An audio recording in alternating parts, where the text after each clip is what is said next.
아버님, 왜 제 방에 오셨어요? 빗소리에 묻히듯 누구에게도 말 못할 비밀이 조용히 시작되었다. 6월의 끝자락 장맛비가 낡은 집의 지붕을 조용히 두드리고 있었다. 남편을 잃은 지 3년째 되는 여름, 나는 시아버지와 단둘이 교회의 낡은 집에서 살고 있었다. 시어머니는 일찍 돌아가셨고 내 남편 평도 사고로 갑자기 세상을 떠났다. 남겨진 건 너무 큰 집과 채워지지 않는 마음의 빈틈뿐이었다. 그날 밤도 나는 2층의 작은 방에서 이불을 덮고 있었다. 어둑한 미닫이 문 너머로 빗소리는 그칠 기미를 보이지 않고 습한 공기가 목에 달라붙어 좀처럼 잠들 수 없었다. 가끔 복도의 기둥에서 삐걱거리는 소리가 들려왔다. 오래된 집에서 사는 건 좋지만 비 오는 밤은 언제나 외로움을 증폭시켰다. 똑똑. 문을 두드리는 소리가 났다. 나는 숨을 죽였다. 조심스럽게 소리 죽여 묻자 미닫이 문 너머에서 들려온 건 익숙하고 낮은 목소리였다. 수희야, 자고 있니? 시아버지의 목소리. 나는 허둥지둥 이불을 정리하고 문을 살짝 열었다. 아버님, 이런 시간에 무슨 일이세요? 빗소리가 심해서 잠이 안 와서 말이다. 너도 잠 못 이루고 있을까 해서. 내 가슴 속에서 무언가가 따끔하고 울렸다. 그저 다정함이라고 알고 있었지만 어딘가에서는 이 시간에 내 방에 온다는 것의 의미를 생각하게 되는 나 자신을 발견했다. 들어가도 되겠니? 시아버지는 작게 고개를 숙였다. 나는 고개를 끄덕이고 문을 활짝 열었다. 방으로 들어온 시아버지는 방 한구석에 작은 스탠드 조명을 켰다. 어렴풋한 주황색 불빛이 두 사람의 얼굴을 흐릿하게 비췄다. 미안하다. 잠을 못 잔 건 내 맘대로여서. 아니에요, 저도 잠이 안 와서. 나는 무릎을 끌어안고 앉았다. 시아버지는 다다미에 앉아 벽에 기댄 채 빗소리에 귀를 기울였다. 한동안 아무 말도 없었다. 미닫이 문 밖에서 비가 지붕을 두드리는 소리만이 우리 사이를 채우고 있었다. 옛날에 어머니도 빗소리를 좋아하셨단다. 시아버지가 툭 내뱉었다. 어머니는 빗소리를 들으면 마음이 편안해진다고 하셨어. 근데 난 반대로 누군가 없으면 마음이 불안하더라. 나는 조용히 시아버지의 옆모습을 훔쳐봤다.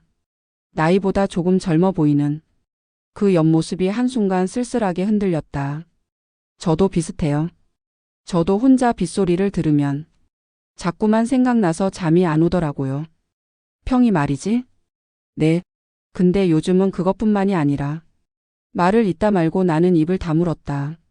말로 내뱉어버리면 무언가가 되돌릴 수 없는 곳까지 굴러갈 것 같았다.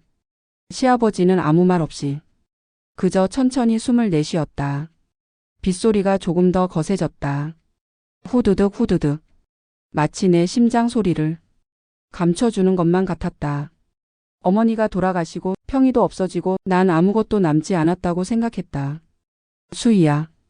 근데 이렇게 내가 여기 있어주니 그것만으로도 나는 많이 의지가 되는구나. 나는 마음속으로 작게 웃었다. 저도요.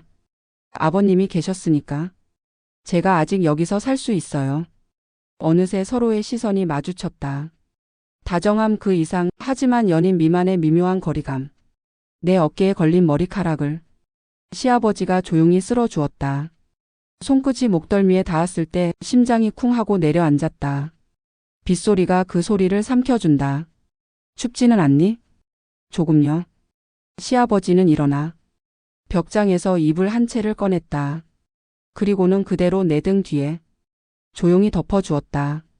이불의 무게보다 그 행동이 몇 배는 더 따뜻했다.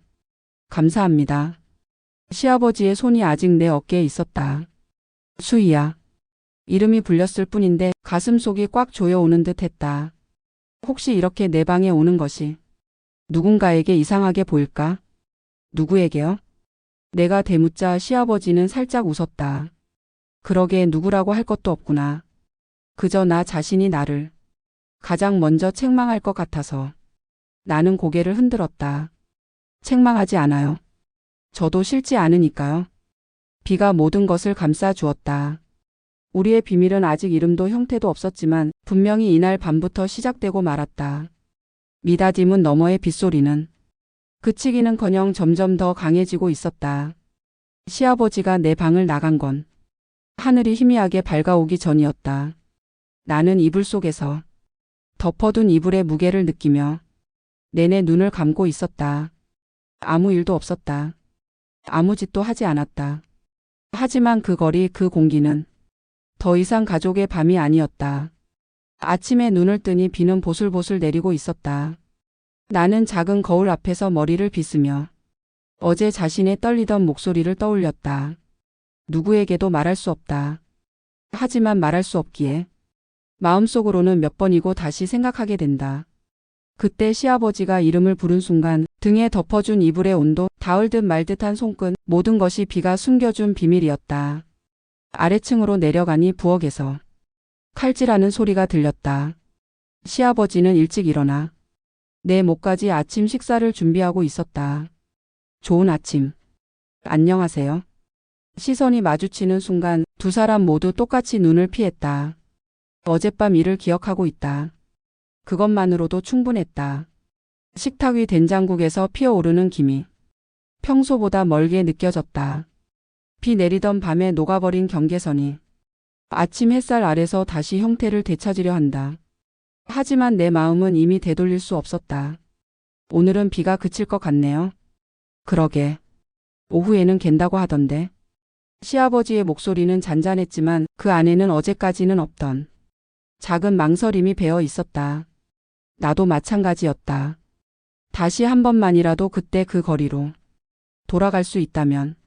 그렇게 생각하는 내 자신이 무서우면서도 살짝 기뻤다. 점심이 지나고 비가 그치자 정원의 수국이 기세 좋게 햇살을 반사하고 있었다. 나는 낡은 툇마루에 앉아 혼자 차를 마시고 있었다. 그러자 등 뒤에서 시아버지의 발소리가 들렸다. 여기 있었구나. 네. 정원이 이렇게 예쁘게 보이는 건 오랜만이에요. 시아버지는 내 옆에 앉았다. 어깨가 닿을 듯 말 듯한 거리. 비가 오지 않더라도 우리 사이에는 여전히 비밀이 감돌고 있었다. 어젯밤 일 말인데. 시아버지가 입을 열었다. 네. 아무 일 없었던 걸로 하자. 나는 숨을 들이마셨다. 네. 그렇게 해요. 하지만 마음은 아무 일 없었던 일로 만들고 싶지 않다고 작게 외치고 있었다. 단지 나는 그렇게 내 방의 문을 열어버린 것을 후회하지 않는다. 내 심장이 쿵하고 크게 울렸다. 멀리서 작은 새소리가 들렸다. 여름의 기운이 비갠 바람에 섞여 전해졌다. 저도요. 작지만 또렷하게 말했다. 시아버지의 옆모습이 아주 조금 환해진 것 같았다. 저녁이 되자 다시 비가 내리기 시작했다. 장마는 아직 계속될 모양이다. 나는 방의 미닫이 문을 닫고 책상 위에 낡은 앨범을 펼쳤다. 평과 함께 보냈던 시절의 사진. 시아버지와 시어머니가 미소 짓는 한 장의 사진. 가족으로 살아온 기록. 페이지를 넘기던 손끝이 어느새 멈춰 있었다. 페이지 틈새에서 작은 메모 한 장이 떨어졌다. 혼자가 되지 마세요. 시어머니의 글씨였다. 남편을 잃은 나를 위해 생전에 써둔 글이었다. 나는 더 이상 혼자가 아닐지도 모른다. 앨범을 닫았을 때 미닫이 문 너머에서 또 노크 소리가 났다. 똑똑. 수희야, 자고 있니? 가슴이 뜨거워졌다. 이제 우연이 아니다. 우리는 누구에게도 말 못할 비밀을 다시 한번 확인하려 하고 있었다. 비가 다시 모든 것을 감춰준다. 똑똑. 두 번째 노크는 어제보다 더 조용했지만 더욱 확실했다. 나는 숨을 삼키고 이불 속에서 조용히 대답했다. 들어오세요. 미닫이 문이 살짝 열리자 희미한 방 안으로 빗소리가 스며들었다. 시아버지는 살짝 젖은 머리를 쓸어 넘기며 내 얼굴을 말없이 바라보았다. 눈이 마주친 순간 내 목은 바짝 말라 있었다. 또 잠 못 잤니? 네, 나도 그렇다.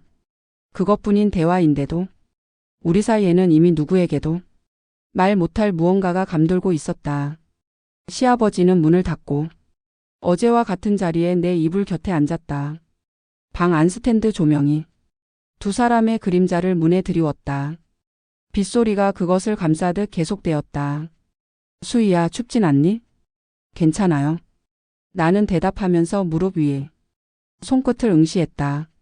시아버지의 시선이 그 손 위로 천천히 내려앉았다. 손이 차구나. 그렇게 말하며 그는 내 손을 조용히 만졌다. 아주 잠깐 겹쳐진 작은 접촉. 하지만 그 온기는 가슴속 깊은 곳까지 스며들었다. 어제 아무 일 없었던 걸로 하자고 하셨지만 내가 말을 꺼내자 시아버지는 작게 숨을 멈췄다. 그 말 거짓말이에요. 저는 그 시간을 잊고 싶지 않아요. 목소리가 떨리고 있었지만 마음은 신기하게도 후련했다. 시아버지의 손가락이 내 손을 감쌌다. 빗소리가 그것을 숨겨준다. 미안하다. 시아버지의 목소리가 갈라져 있었다. 뭘 사과하시는 거예요? 나는 너를 아들의 아내로서 지켜줘야 하는데 이렇게 내 방에 오고 있으니. 저도요. 나는 한번 입술을 깨물었다. 저도 막으려고 했으면 막을 수 있었어요. 하지만 막고 싶지 않았어요. 미닫이 문 밖에서 바람이 나뭇가지를 흔드는 소리가 들렸다. 방 안은 너무 고요해서 심장 소리가 귀에 울릴 정도였다. 수희야. 이름이 불릴 때마다 가슴속이 꽉 조여오는 듯 했다. 시아버지의 손이 내 얼굴에 닿았다. 메마른 손끝이 내 머리카락 한 가닥을 쓸었다. 만약 지금 내가 문을 열고 이 방을 나간다면 넌 나를 원망하겠니? 원망하지 않을 거예요. 하지만 외로워요. 얼굴에 닿았던 손이 그대로 내 귓불을 쓰다듬었다. 나는 작게 몸을 떨었다. 그 순간 방 안의 조명이 훅 하고 흔들렸다. 작은 전구의 필라멘트가 비의 습기에 흐릿하게 번졌다. 그림자가 문에 드리워졌다. 시아버지와 나. 시아버지와 며느리의 그림자. 하지만 그 거리는 누가 봐도 가족의 것이 아니었다. 나는 무릎을 꿇고 시아버지의 가슴에 이마를 기댔다. 괴로워요. 나도 그렇다. 하지만 이대로가 좋아요. 시아버지의 손이 내 등 뒤로 돌아갔다. 결코 강하게 안아주지는 않았다. 하지만 등 뒤에 놓인 그 손이 말보다 더 나를 위로해 주었다. 만지고 싶다. 하지만 넘어서고 싶지 않다. 그 경계에서 우리는 몇 번이고 숨을 맞췄다. 비는 그치지 않았다. 바깥의 어둠은 아무도 모른다. 두 사람만의 비밀은 더 이상 누구에게도 닿지 않는다. 하지만 이 밤을 떠올릴 때마다 나는 알게 될 것이다. 저 빗소리 아래서 그저 며느리가 아니게 된 나 자신을. 문 너머로 드리워진 그림자가 작게 흔들렸다. 다음 날 아침, 다음 계절에 갈라진 틈처럼 잠깐 동안 햇살이 얼굴을 내밀었다. 나는 툇마루에 앉아 어젯밤 문에 드리워진 두 사람의 그림자를 떠올리고 있었다. 시아버지와 나. 누구에게도 말 못할 거리. 누구에게도 말 못할 비밀. 닿아서는 안 된다는 것을 알면서도 이미 마음은 멀어질 수 없었다. 점심이 지나고 친척인 재원 씨가 갑자기 집을 찾아왔다. 시아버지의 동생 아들로. 명절이나 특별한 날에는 반드시 얼굴을 비추는 사람이다. 수희 씨, 잠깐 시간 괜찮으세요? 현관 앞에서 나도 모르게 몸을 움츠렸다. 응접실에서 차를 내주자 재원 씨는 묘하게 의심하는 눈으로 나를 바라봤다. 요즘 아버님하고 둘이 있는 시간이 많아졌죠? 네. 평 씨가 떠난 후로 계속 둘이었으니까요. 그렇긴 하지만 단둘이 있는 밤이 많다는 이야기를 누군가한테 들었어요. 심장이 순간 멎는 것 같았다. 누가 어디서 그 그림자를 본 걸까? 나는 떨리는 목소리를 필사적으로 가다듬었다. 무슨 말을 하고 싶으신 거예요? 저는 별 뜻 없어요. 하지만 세상이 무섭지 않습니까? 두 사람이 무슨 관계냐고. 멋대로 소문내는 사람도 있을 거고요. 문 너머에서 시아버지의 발소리가 들렸다. 재원 씨는 힐끗 시선을 돌리고는 작게 한숨을 쉬었다. 저는 딱히 비난할 생각은 없습니다. 그냥 시아버지와 며느리라는 형태를 무너뜨리면 모두가 곤란해질 테니까요. 나는 입술을 깨물었다. 방을 나서자 복도에 서 있던 시아버지가 조용히 나를 보고 있었다. 전부 들으셨어요? 조금.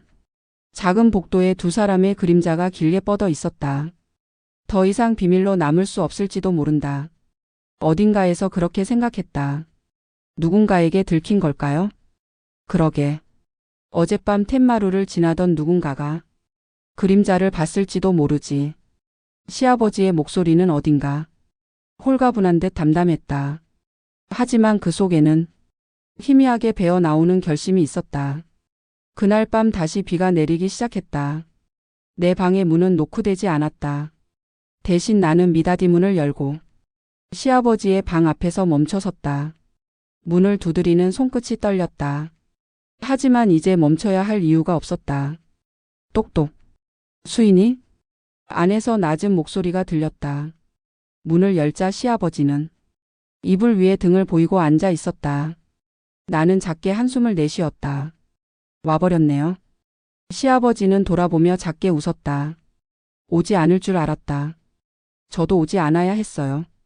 누군가에게 들켰을지도 모른다. 이제 되돌아갈 수 없을지도 모른다. 하지만 그럼에도 이날 밤만은 이 비밀을 지키고 싶었다.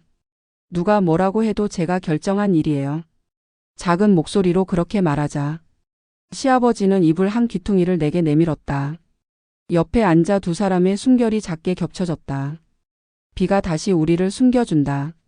수희야. 네. 지켜주지 못해서 미안하다. 지켜주고 계세요. 계속 지켜주고 계세요. 내 말에 시아버지의 손이 조용히 내 손을 잡았다. 문 너머로 다시 두 사람의 그림자가 드리워졌다. 하지만 이제는 들켜도 상관없다고 생각했다.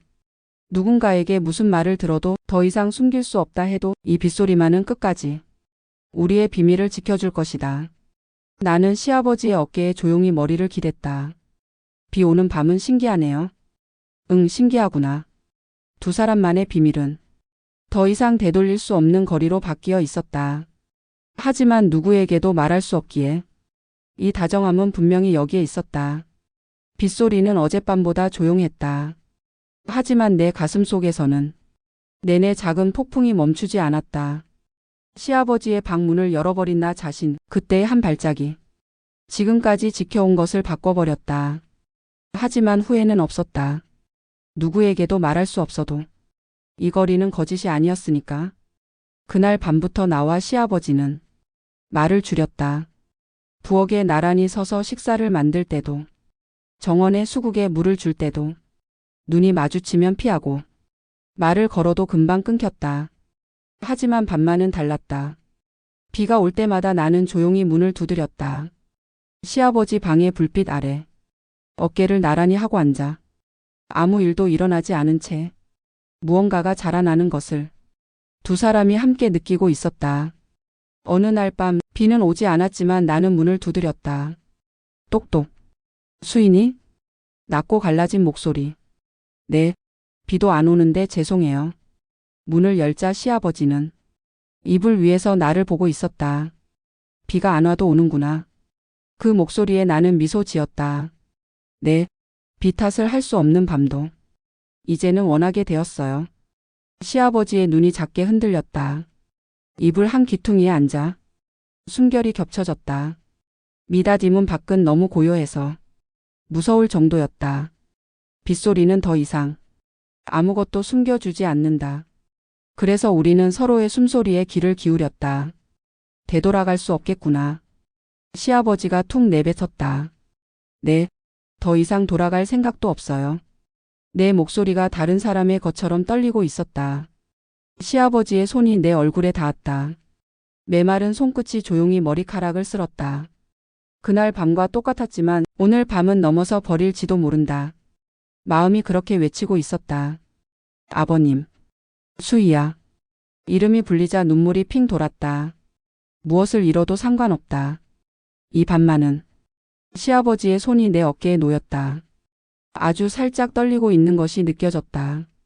그것이 무엇보다도 다정했다. 무섭니대? 안 무서워요. 근데 울 것 같아요. 울지 마라.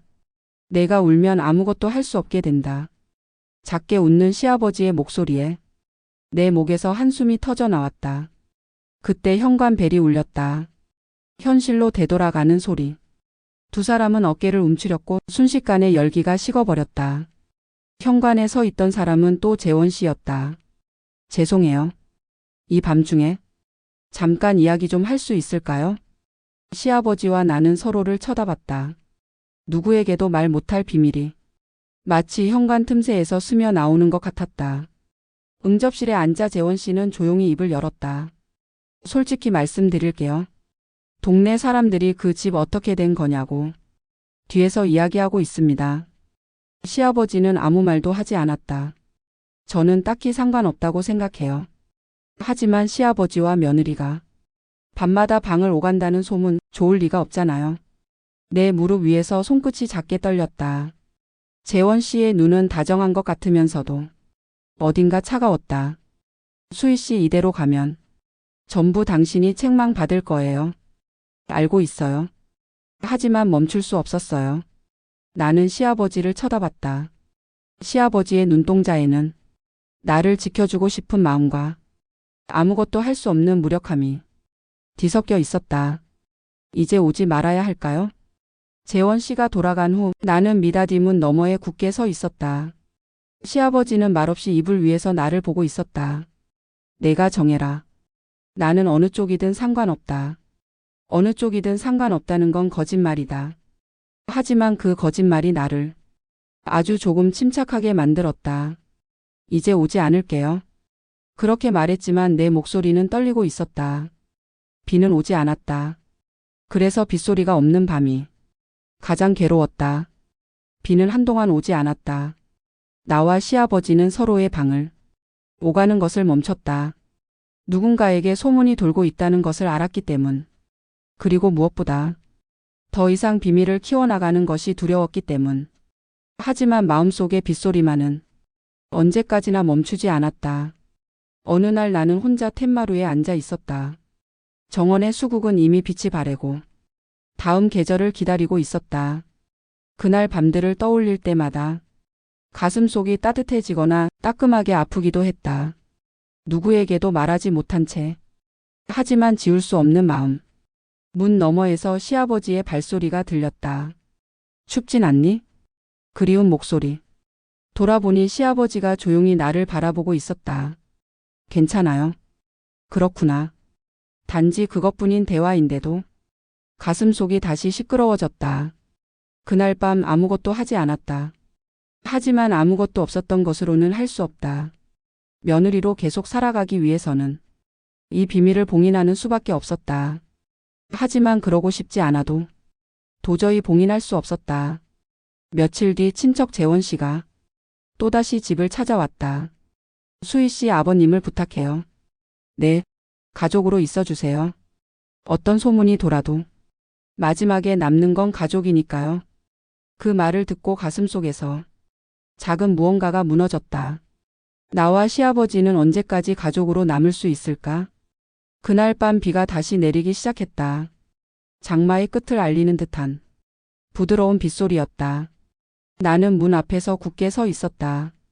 가지 않겠다고 결심했었는데 발이 멈추지 않았다. 똑똑. 나도 놀랄 만큼 작게 두드린 소리.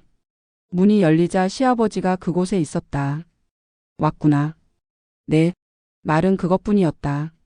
우리는 옆에 앉아 어깨를 기댔다. 아무 일도 일으키지 않는다.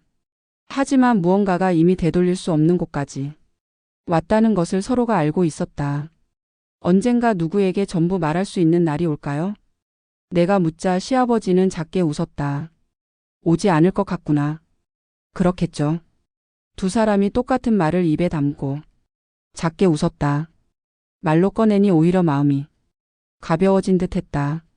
누구에게도 말 못해도 괜찮아. 그래도 누군가의 곁에서 마음을 기댈 수 있다면 바깥의 빗소리는 모든 것을 숨겨준다. 옆에 놓인 손의 따뜻함. 닿을 듯 닿지 않는 거리. 그것이 우리의 대답이었다. 시아버지와 며느리 그대로, 누구에게도 말 못하는 우리 그대로. 그것으로 괜찮다. 아니, 그것밖에 할 수 없다. 하지만 그래도 괜찮다. 나는 마음속으로 조용히 속삭였다. 고마워요. 비만이 알고 있는 두 사람의 비밀. 영원히 누구에게도 말 못하는 채로.